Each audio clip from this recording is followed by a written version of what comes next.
Sridharan MP உங்களுக்கு தெரியும், முன்னாள் எம்பி ஸ்ரீதரன் அவர்கள் திலீபன் என்ற ஜாபாத் வீர நினைவு நாள்ல ஒரு பேசியிருந்தார். முக்கியமா திலீபனை பற்றி அவர் பேசியிருந்தா கொஞ்சம் அந்த இதுக்கு வேல்யூவா இருக்கும். ஏன்னால் உண்ணாவிரதம் இருந்து உயிர் நீத்தவர் முன்னாள் போராளிகளை பற்றி பேசியிருந்தா அவருடைய பேச்சை நீங்கள் கேளுங்க.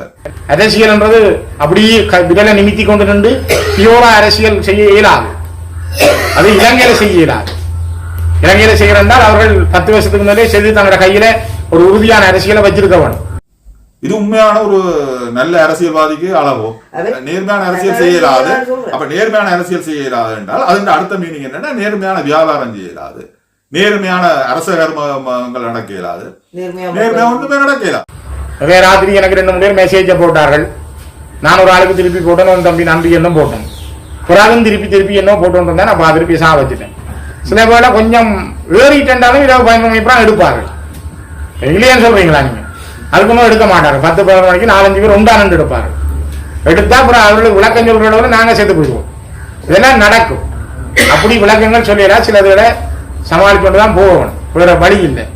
விமர்சிக்கிறது என்றால் அவளுக்கு குடியாரம். பார் லைசன்ஸ் எடுத்ததுதான் யாரப்பா?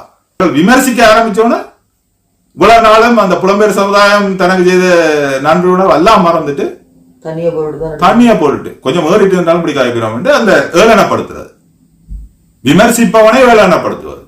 இப்ப சில பேர் வந்து சொல்லியிருந்தாங்க இங்க விமர்சிக்கிறது கமெண்ட்ஸ், விமர்சிப்பவனே ஏளனப்படுத்துவது. இது உண்மையான ஒரு நல்ல அரசியல்வாதிக்கு நாளைக்கு காலமே இன்னொரு தூதரகம் கொழும்புல சந்திக்க வேற சொல்லி இருக்கிறாங்க. 3ஆம் தேதி இங்க ரீச்சாவிலே ஒரு தூதுவர் முந்தையும் ஒருக்கா நாங்கள் சந்திக்க முடியல, ஒருக்கா சந்திப்போம் கேட்கிறார். நாளைக்கு காலம் தன்னை ஒரு தூதரகம் கொழும்புல தன்னை சந்திக்க வரும். என்னத்துக்கு தூதரகம் சந்திக்க வரும் யோசிச்சு பாருங்க. இன்னும் தூவம் போட அந்த தூதரகத்தின் பேரை சொல்லிக்கலாம். அநேகமா அமெரிக்கா அல்லது பிரிட்டிஷ் தூதரமா தான் இருக்கு. அப்படியான ஒரு தூதரமா தான் இருக்கு. ஏனென்றா இவர் மூலமா என்ன வழி இருக்கு இதை உடைக்கிறதுக்கு? அமெரிக்கன் எம்பசியா கூப்பிட்ட விஷயம் தான் பெருசா இருக்கு. கூப்பிட்ட என்ன ஒற்றுமையா இருக்கும்னு சொல்லுவா கூப்பிடுறோம். அரசியல் என்றது அப்படியே விரலை நிமித்தி கொண்டு நின்று பியோரா அரசியல் செய்ய இயலாது.